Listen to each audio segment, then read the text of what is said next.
அமித்ஷா வந்தால் என்ன, வராமல் போனால் எங்களுக்கு என்ன? அவர் வந்தது அவருடைய கட்சி விஷயத்துக்கு வந்தார். அவர் கட்சி விஷயத்துக்காக உள்ளதை பேசுனாங்க. அதனால அதுக்கும் எங்களுக்கு இப்போதைக்கு ஒன்றும் சம்மந்தம் கிடையாது. அண்ணன் டிடிவி தினகரன் அவர் நாங்கள் கேட்கலன்னு சொல்லி அவர் திருச்சியில் ஏதோ கல்யாணத்துக்கு நான் அப்பாயின்மெண்ட் கொடுத்துட்டேன், அவர் விட்டு விலகிட்டார். கழிஞ்ச முறை வரும்போதே அவர் உடல்நிலை பாதிக்கப்பட்ட அப்போலோவில் போய் உட்காந்துட்டார். இந்த தடவை அவர் ஒதுங்கிட்டார். அது அவருடைய இயக்கத்துக்கு அவர் ஏதோ ஒரு போடுற கணக்காக இருக்கலாம், அதை நம்ம சொல்ல முடியாது.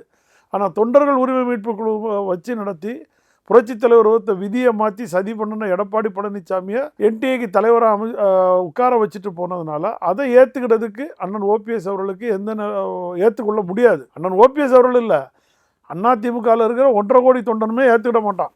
புரட்சித் தலைவர் விதியை மாற்றி சதி பண்ணின எடப்பாடி பழனிசாமியை கொண்டு போய் என்டிஏ தலைவராக உட்கார வச்சிருக்கனால அதை யாருமே ஏற்றுக்கிட மாட்டாங்க. அதுதான் உண்மை. அதுதான் இன்னைக்கு களம் கண்டுட்டுருக்கு.